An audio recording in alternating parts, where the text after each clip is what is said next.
Le bandeau du chaman. Légende Apache du Sud-Ouest. Nos sentiers rocheux sont mythiques, car les êtres spirituels marchaient à côté de nos aïeux. Au temps de l'esprit montagne, Didini, ceux-ci avaient un nom. Ndenabiyiti, le peuple rêve. Ils vivaient parmi les rochers, connaissaient les secrets de la terre. Nous, les Apaches enfants du vent, nous sommes venus du nord. Mais nos racines ont poussé ici. Celui qui donne la vie nous a transmis des épreuves et du courage, le goût pour la sagesse et les légendes. Elles se chantent dans la nature sauvage, là où les esprits répondent aux hommes qui honorent et cultivent le sacré. Ce jour-là, la corniche de terre rouge et les parois ambrées offraient un fabuleux spectacle. La chêne boisée ajoutait sa touche verte à la blancheur des montagnes. En bas, la rivière serpentait dans les gorges. Le vieillard qui admirait le paysage était monté aussi haut qu'un homme pouvait aller. Au-delà, il n'y avait que des aigles. Mookesh, yeux en or, était le premier grand chaman d'Ndé. Il veillait sur les 500 âmes de la tribu. Il allait seul, avec ses haillons et ses façons étranges, au milieu des daims et des ours. Il était une sentinelle parmi les milliers de rochers qui guettaient le sud inquiétant, témoin du lien sacré avec les pierres.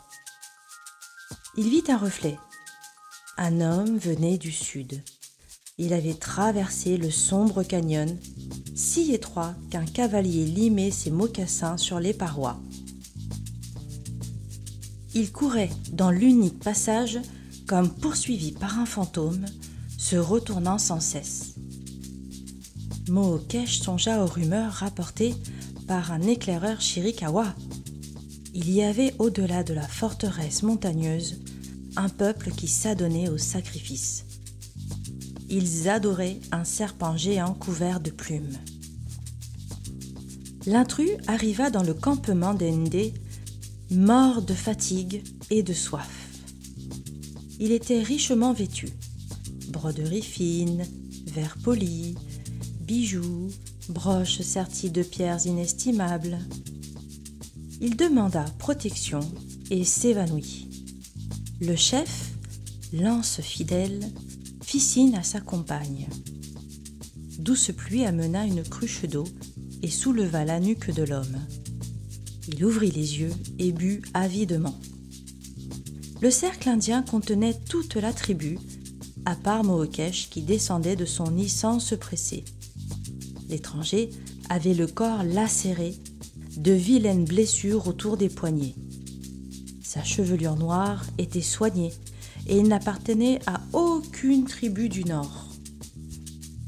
Douce pluie le fit porter dans son wikiyup, tandis que quelques femmes habiles dans la préparation d'herbes et d'onguents s'agitaient. Les femmes firent ce qu'elles pouvaient, mais la vie quittait l'étranger. Le cercle s'ouvrit sur l'homme médecine. Le visage de Mookesh était comme une coquille de noix, ses cheveux blancs tombaient sur ses épaules. Ce qu'il y avait en lui d'inquiétant et de sacré était dans son regard. Il avait des yeux jaunes qui mettaient les plus endurcis dans le malaise. Quand les Indiens lui donnaient des présents, il les remettait aux plus démunis. Il aurait pu porter un bel habit en peau de daim, mais il préférait ses vêtements rapiécés et ses mocassins usés. Même le jour de son bouillon annuel, lorsqu'il avalait un potage fait d'un cerf entier réduit à l'état d'un seul bol, il n'avait ni couverture de cérémonie, ni turban neuf. Juste le gilet où pendaient des plumes et des os, le vieux bandeau gris noué autour du front. Il posa son bâton recourbé à côté de son pied, dénoua son sac médecine et entra dans le wikiyup, sa pierre de foudre à la main. On n'avait entendu qu'un léger murmure d'incantation quand le vieux chaman sortit. « L'homme doit dormir. Il vivra. Dans 4 jours, nous tiendrons conseil. Enju, j'ai dit. » 4 jours plus tard, l'étranger s'éveilla. Assis dans un demi-cercle de parole, se tenaient 2 braves. Le chef, lance fidèle, douce pluie, et un vieillard au regard impénétrable. On lui tendit un bol de maïs, et après quelques bouchées, il vint s'asseoir avec crainte. Il se présenta. Il venait de très loin, au sud de la barrière des montagnes. Il était le dernier d'un peuple décimé par un autre plus puissant.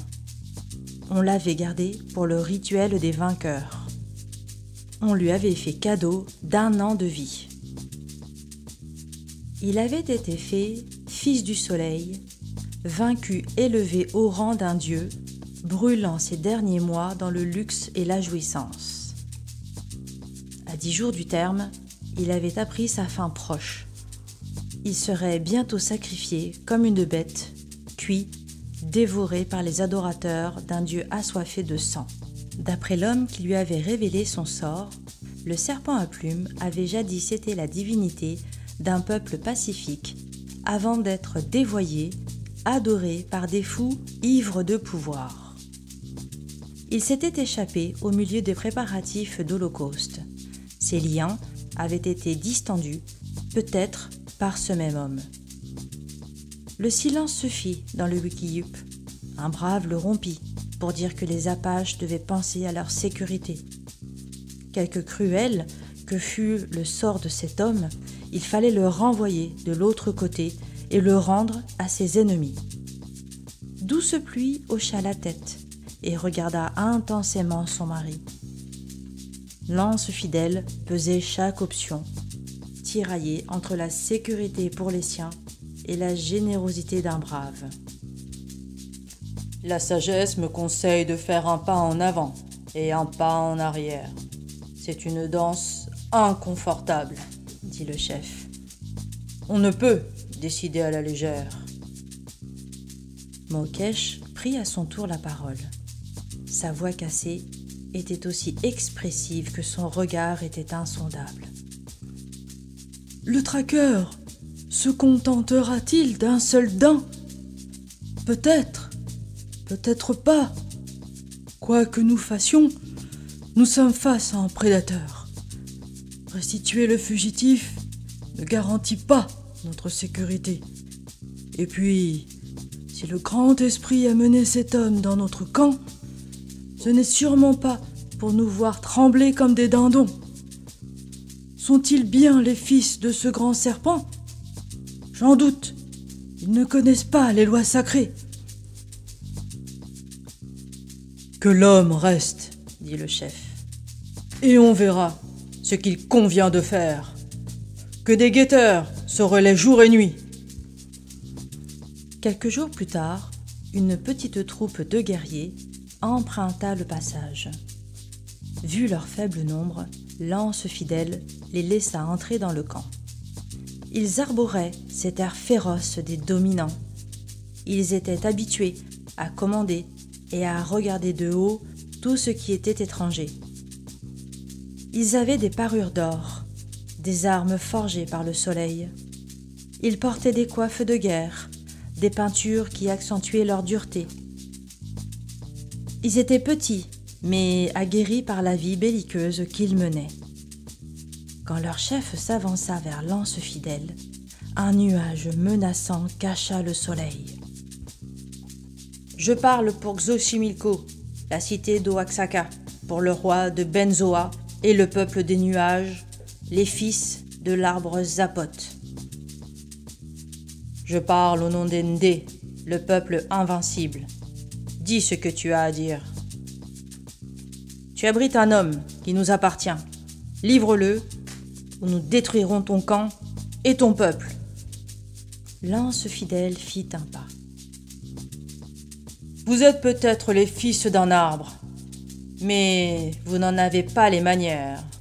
Notre peuple se tient debout, tel un saule face au soleil. Il protège l'oiseau qui vient s'y abriter.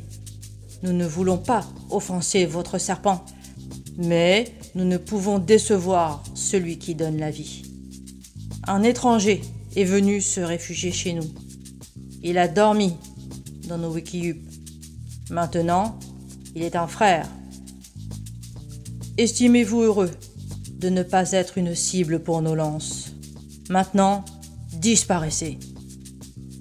Le chef de la troupe des Benzoa poussa un hurlement, agitant son bouclier et sa machette d'or.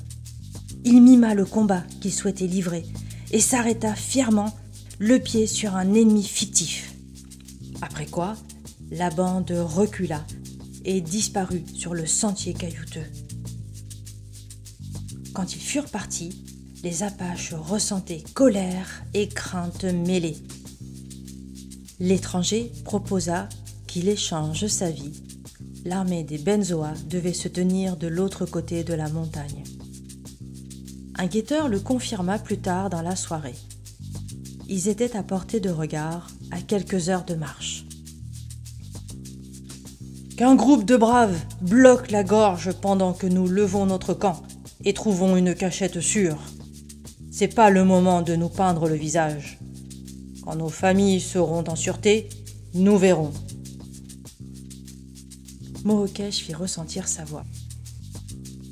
Je suis votre chaman. J'irai seul dans le défilé. Aucun ennemi ne traversera cette montagne sacrée. Partez ou restez, je garderai cette terre pour vous. Un murmure incrédule se répandit, moucheté de sarcasme. Quand Mohokesh répéta qu'il était le chaman, qu'il irait seul et garderait la terre intacte, quand il fit résonner sa voix sur les rocs, on le crut.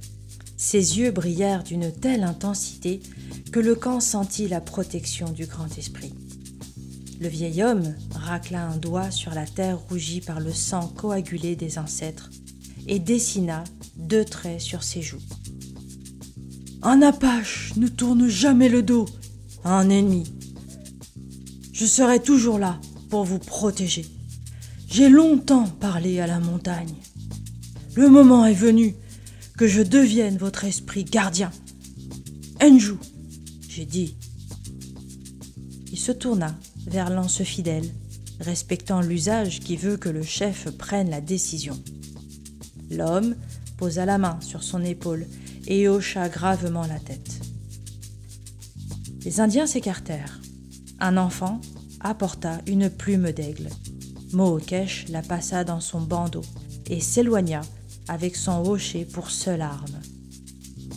Un groupe d'Indiens voulait partir, mais quand les tambours de ceux qui avaient décidé de rester résonnèrent dans le canyon, la réponse des esprits s'éleva.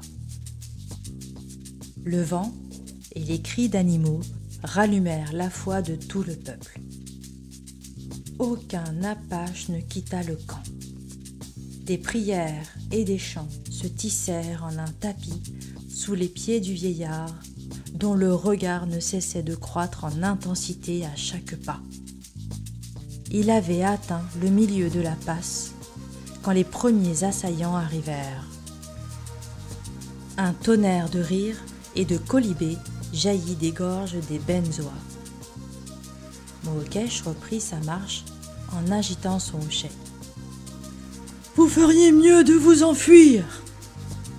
Ses yeux irradièrent, devinrent effarants quand il s'ajouta un sifflement tétanisant. On eût dit quel cocher de géant. La crécelle vibrait dans la main du chaman. Dans l'autre, il tenait son bâton courbe, les 2 pointes dressées, rouges comme des braises. Les plus courageux des assaillants, sortant de leur léthargie, se rapprochaient. À 300 pas, ils agitèrent leurs armes pour l'assaut. Le frétillement s'amplifia. Quand le plus téméraire fondit sur le chaman, celui-ci disparut dans une épaisse fumée noire. Alors, le silence se fit, suivi de cris de terreur et de souffrance. Les Benzoa étaient pris d'une terrible danse, gesticulant, empoignant leur corps brûlés. Leur chef chargea à son tour. Il ne rencontra nul vieillard dans la fournaise, mais vit un immense serpent darder sur lui 2 yeux d'or hallucinants de lumière magique. Le serpent fendit l'espace, planta ses crochets et versa un feu brûlant dans ses veines. L'armée avançait toujours à l'aveugle dans le défilé. Alors la créature anéantit les assaillants. Quand tout fut terminé, que les dernières plaintes s'éteignirent, l'anse fidèle s'avança sur le sentier. Des centaines de corps y gisaient. Au loin, les survivants fuyaient vers le sud comme des possédés. Mohokesh était introuvable. On fit une cérémonie funèbre pour apaiser les esprits des ennemis. On dansa pour célébrer la victoire et rendre grâce à Mohokesh. La vie reprit dans le camp Apache. C'est bien plus tard qu'ils surent enfin ce qu'était devenu leur chaman. Entre les rochers, ils entendirent une crécelle, virent un immense serpent s'enrouler, prêt à défendre l'entrée de la gorge. Il inspirait une crainte sacrée. L'anse fidèle fit signe à ses hommes de reculer. Les yeux s'allumèrent quand il s'approcha. Le chef vit les écailles du reptile. Elles étaient du même tissu gris que le bandeau de leur chaman et disposées en facettes de diamants. « Mohokesh » murmura le chef, et il s'éloigna vers le camp des Apaches. Le peuple invincible, les Ndés, les fils et les filles d'une Ndé Nabiyeti, le peuple rêve.